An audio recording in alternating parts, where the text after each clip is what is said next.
সারা পৃথিবীর মধ্যে সবচাইতে দামি হওয়ার প্রথম নাম্বার কারণ হচ্ছে কোরআন is a book that is most read in this world. কোরআন এমন একটি কিতাব যেই কিতাব সারা পৃথিবীর অন্যান্য ধর্ম বইয়ের চাইতে সবচাইতে বেশি তেলাওয়াত করা হয়। বলেন সুবহানাল্লাহ। আপনাদেরকে আমি একটা উদাহরণ দেই। আমাদের দুনিয়া আধুনিক বিজ্ঞান আসার কারণে উন্নতি হয়েছে। জ্যোতির্বিজ্ঞানী গ্যালিলিও গ্যালিলে গত কয়েক বছর আগে মানুষদেরকে বলেছেন সারা পৃথিবীর আহ্নিক গতি, বার্ষিক গতি ঘূর্ণায়মানের ক্ষেত্রে সারা পৃথিবীতে একটা টাইমের ব্যবধান আছে। এখন আমাদের বাংলাদেশের মধ্যে 12টা 37 বাজে। আপনি যদি ইউনাইটেড স্টেট অফ আমেরিকার দিকে তাকান সেখানে দিনের বেলা। আপনি আমাদের পাশের দেশ ভারতের দিকে তাকান, দেখবেন সেখানে টাইমের ব্যবধান আছে। জ্যোতির্বিজ্ঞানীদের দাবি সারা পৃথিবীর আহ্নিক গতি, বার্ষিক গতি ঘূর্ণায়মানের ক্ষেত্রে সারা পৃথিবীতে একটা টাইমের ব্যবধান রয়েছে। টাইমের ব্যবধান থাকার কারণে সারা পৃথিবীর কোনো না কোনো জায়গার মধ্যে মুসলিম রয়েছে। সারা পৃথিবীর কোনো না কোনো জায়গায় ঘন্টায় ঘন্টায় আজান হয়। আজান হওয়া মাত্রই মুসলিমরা নামাজ পড়ার জন্য মসজিদে দৌড়িয়ে যায়। মসজিদে দৌড়ে গিয়ে কোরআন থেকে সূরা ফাতিহা তেলাওয়াত করা হয়। এর মাধ্যমেই বোঝা যায় সারা পৃথিবীর অন্যান্য ধর্ম বইয়ের চাইতে কোরআন সবচাইতে বেশি তেলাওয়াত করা হয়। ঠিক কিনা বলেন? এই কোরআন সারা পৃথিবীর মধ্যে সবচাইতে দামি হওয়ার অন্যতম কারণ হচ্ছে কোরআন is a book that is most read in this world. কোরআন সারা পৃথিবীর মধ্যে সবচাইতে দামি হওয়ার অন্যতম আরেকটি কারণ হচ্ছে এই কোরআন সারা পৃথিবীর অন্যান্য ধর্ম বইয়ের চাইতে সবচাইতে বেশি ছাপাখানায় ছাপা হয়েছে। সুবহানাল্লাহ পড়েন। এই কোরআন এমন একটি কিতাব যেই কিতাব সারা পৃথিবীর অন্যান্য ধর্ম বইয়ের চাইতে সবচাইতে বেশি বিনামূল্যে মানুষ দান করেছেন। সুবহানাল্লাহ পড়েন। আর এই কোরআন এমন একটি কিতাব যেই কিতাবের আইনকে রক্ষা করার জন্য, যেই কিতাবের আইনকে সমাজে এস্টাবলিশ করার জন্য লক্ষ লক্ষ যুবকরা অকাতরে তাদের জীবনকে বিলীন করে দিয়েছেন। ঠিক কিনা বলেন? আজও পর্যন্ত যারা কোরআনকে নিয়ে ছিনিমিনি করে, আজও পর্যন্ত যারা মাদ্রাসাকে ব্যাঙ্গের ছাতা বলে গালি দেয়, মনে রাখবেন তাদেরকে আবু জাহেলের সঙ্গে হাশরের ময়দানে দাঁড় করানো হবে। ঠিক কিনা বলেন? কোরআন সারা পৃথিবীর মধ্যে সবচাইতে দামি হওয়ার এক নম্বর কারণ সবচাইতে বেশি তেলাওয়াত করা হয়। কোরআন সারা পৃথিবীর মধ্যে সবচাইতে দামি হওয়ার দ্বিতীয় নাম্বার অন্যতম কারণ হচ্ছে কোরআন যেই ব্যক্তি তেলাওয়াত করে তারও ভালো লাগে, যেই ব্যক্তি তেলাওয়াত শুনে তারও ভালো লাগে। সুবহানাল্লাহ পড়েন। আল্লাহ রাব্বুল আলামিন কোরআন নাজিল করার মাধ্যমে দুনিয়ার মানুষদেরকে জানালেন আমি আল্লাহ এই কোরআন নাজিল করার মাধ্যমে মানুষদেরকে হেদায়েতের গাইডলাইন হিসাবে দুনিয়ার মধ্যে কোরআন দিয়েছি। যেই মানুষ কোরআন পাওয়ার পরে দুনিয়ার মধ্যে কোরআন নিয়ে চলাফেরা করে, কোরআনের আইনে নিজের জীবনকে রঙিন করে ফেলে, আল্লাহ রাব্বুল আলামিন ওই মানুষদেরকে জান্নাতের রাস্তা দেখায়া দেয়। আর যেই মানুষগুলি দুনিয়ার মধ্যে কোরআন পাওয়ার পরে কোরআনকে মানে নাই, যেই মানুষগুলি দুনিয়ার মধ্যে কোরআন পাওয়ার পরে কোরআনকে জানে নাই, যেই মানুষগুলি দুনিয়ার মধ্যে কোরআন পাওয়ার পরে কোরআনকে অস্বীকার করেছে, ওই মানুষদের জন্য আযাবের কথা আল্লাহ কোরআনের মধ্যে বলেছেন। কোরআন সারা পৃথিবীর মধ্যে দামি হওয়ার দ্বিতীয় নাম্বার অন্যতম কারণ হলো এই কোরআন এমন একটি কিতাব যেই ব্যক্তি তেলাওয়াত করে ওই ব্যক্তিরও ভালো লাগে, যেই ব্যক্তি তেলাওয়াত শুনে তারও ভালো লাগে।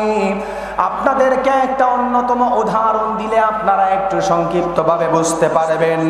আপনাদের মসজিদে যখন ইমাম সাহেব নামাজের মধ্যে দাঁড়িয়ে যায়, ছোট থেকে আমরা বড় হয়েছি, ইমাম সাহেবকে দেখেছি। ইমাম সাহেব প্রত্যেকদিন নামাজের মধ্যে দাঁড়িয়ে সূরা ফাতিহা দিয়ে নামাজ পড়ে। একদিনও তো কোনো মুসলমান বলতে পারেন নাই ও হুজুর আজকে সূরা ফাতিহা দিয়ে আজকে নামাজ পড়ায়েন না। বুখারীর শেষ হাদিস আন আবি হুরায়রা রাদিয়াল্লাহু তাআলা আনহু قال قال رسول الله صلى الله عليه وسلم كلمتان حبيبتان إلى الرحمن খাফিফাতান আলাল লিসান সাকিলাতান ফিল মিজান। ও গো ইমাম সাহেব, আজকে সূরা ফাতিহা বাদ দিয়ে আপনি বুখারী শরীফের শেষ হাদিস দিয়ে নামাজ পড়ান, এই কথা বলার কি কোনো চান্স আছে কি? এই কথা বলার কোনো চান্স নাই। আপনারা যারা হজ করেছেন, উমরা করেছেন, আপনারা তো মক্কা মদিনার মধ্যে নামাজ পড়ার সময় তাকিয়ে দেখেছেন, ইমাম সাহেব যখন নামাজের নিয়ত বেঁধে ফেলে সূরা ফাতিহা শুরু করে দেয়, পিছন থেকে দেখবেন মুসল্লিরা হাউমাউ করে কাঁদতে থাকে। এর মাধ্যমেই বোঝা যায় এই কোরআন যেই ব্যক্তি তেলাওয়াত করে তার দিলটাও নরম হয়ে যায়। সুবহানাল্লাহ। এই কোরআন এমন একটি কিতাব, আপনি শুনলে অবাক হবেন। আল্লাহর নবী সাহাবায়ে কেরামদেরকে জানালেন, মান ক্বারা হারফাম মিন কিতাবিল্লাহি ফালাহু হাসানা ওয়াল হাসানাতু বিআশরি আমসালিহা। ও সাহাবায়ে কেরাম, দিলের কান লাগায় শোনো, এই কোরআন এমন একটি কিতাব যেই কিতাবের প্রতি অক্ষরে যেই ব্যক্তি শব্দ উচ্চারণ করবে, প্রতি অক্ষরে অক্ষরে আল্লাহ তাআলা তার আমলনামায় 10টা করে নেকি লিখে দেবে। সুবহানাল্লাহ।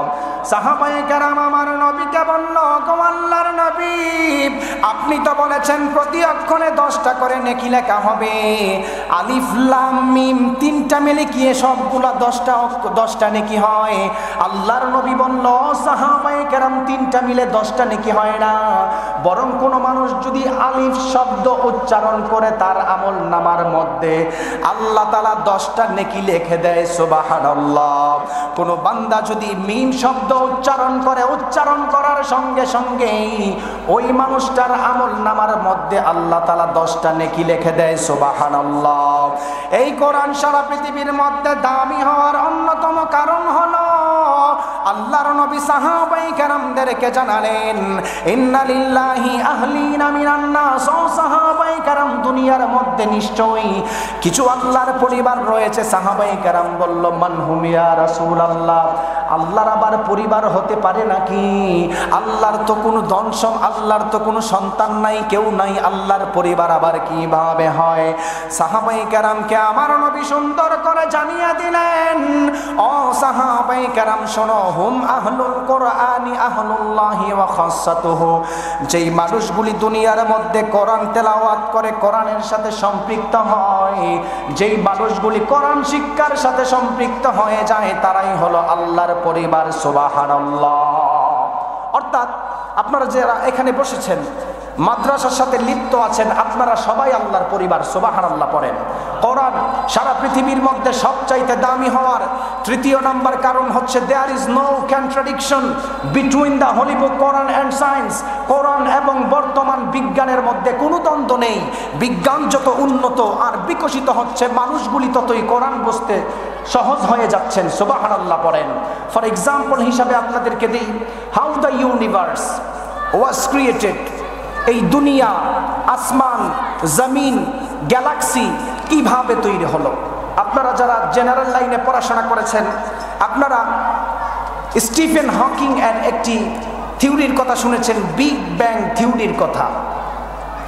স্টিফেন হকিং তার বিগ ব্যাং থিওরির মধ্যে আজকে থেকে 2 থেকে 300 বছর আগের ইতিহাস বলেছেন, দুনিয়া সব কিছু একত্রিত ছিল একটা গ্যাসীয় কণার মতো। আপনি তো মজলিসপুর মাদ্রাসার মধ্যে আপনার সন্তানকে ভর্তি করতে চান না, পড়াতে চান না। আপনি মাদ্রাসার মধ্যে আপনার সন্তানকে পড়াইলে চিন্তা করেন আপনার সন্তান কাঠমোল্লা হবে। শুনে রাখেন, দুনিয়ার যত বিজ্ঞান উন্নত হয়েছে, এই কোরআন থেকে তারা ভিক্ষার থলির মতো হাত পেতে বিজ্ঞান উন্নত হয়েছে। ঠিক কিনা বলেন? স্টিফেন হকিং মানুষদেরকে জানিয়েছেন দুনিয়া একত্রিত ছিল, আসমান জমিন সবকিছু একত্রিত ছিল। কোনো একটি ব্লাস্ট হওয়ার কারণে আসমান জমিন সব কিছু আলাদা হয়ে গিয়েছে। আপনি জানলে অবাক হবেন, আপনার সন্তানকে আপনি মাদ্রাসায় শিক্ষা দেন না। আজ থেকে ১৫০০ বছর আগে আল্লাহ রাব্বুল আলামিন এই কোরআনের মধ্যে বিগ ব্যাং থিওরির কথাটাও মানুষদেরকে বলে দিয়েছেন। সুবহানাল্লাহ পড়েন। আল্লাহ রাব্বুল আলামিন কোরআন নাযিল করার মাধ্যমে দুনিয়ার মানুষদেরকে জানালেন, আমাদের সমাজের কিছু মানুষ আছে বিজ্ঞান শিক্ষার কারণে মাদ্রাসাকে দেখতে পারে না। আমাদের সমাজের কিছু উচ্চ শিক্ষিত মানুষ আছে বিজ্ঞান শিক্ষার কারণে হুজুরদেরকে কাঠমোল্লা বলে গালি দেয়। আপনি যে স্যাটেলাইট উন্নত হওয়ার কারণে বিগ ব্যাং থিওরির কথা মাত্র আপনি 400 বছর আগে জেনেছেন, আপনি জানলে অবাক হবেন। রব্বুল আলামিন কোরআনুল কারীমের সূরাতুল আম্বিয়া এর 30 নম্বর আয়াতে এই বিগ ব্যাং এর প্রমাণ 1500 বছর আগে আল্লাহ কোরআনের মধ্যে দিয়েছেন। সুবহানাল্লাহ। আল্লাহ রাব্বুল আলামিন বলেন, আওয়ালাম ইয়ারাল্লাযীনা কাফারু আন্নাস সামাওয়াতি ওয়াল আরদা কানাতা রাতকান ফাফাতাকনাহুমা। আল্লাহ রাব্বুল আলামিন 1500 বছর আগে সূরাতুল আম্বিয়া এর 30 নম্বর আয়াতে মানুষদেরকে আধুনিক বিজ্ঞানের কথা আপনি মাত্র জেনেছেন, অথচ আপনি জানলে অবাক হবেন। আল্লাহ তাআলা এই 30 নম্বর আয়াতে মানুষদেরকে বলেছেন, দুনিয়ার মধ্যে যারা কাফের ছিল তারা কি একবারও চিন্তা করে না, দেখে না দুনিয়ার সব কিছু একত্রিত ছিল, আমি আল্লাহর অর্ডারের কারণে সমস্ত কিছু আলাদা আলাদা হয়েছে। সুবহানাল্লাহ। আপনি তো বিগ ব্যাং থিওরি নিয়ে সমাজে হুজুরদেরকে গালি দেন, আপনাদেরকে বিগ ব্যাং থিওরিটা আরো ক্লিয়ার করার জন্য আমি সূরাতুল হামিম as-সাজদার কয়েকটা আয়াত আপনাদের সামনে শোনালে আর আপনি বুঝতে পারবেন। রব্বুল আলামিন 1500 বছর আগে দুনিয়া সৃষ্টির ইতিহাস সূরাতুল হামিম as-সাজদার মধ্যে জানালেন, সুম্মাস্তাওয়া ইলাস সামাই ওয়া হিয়া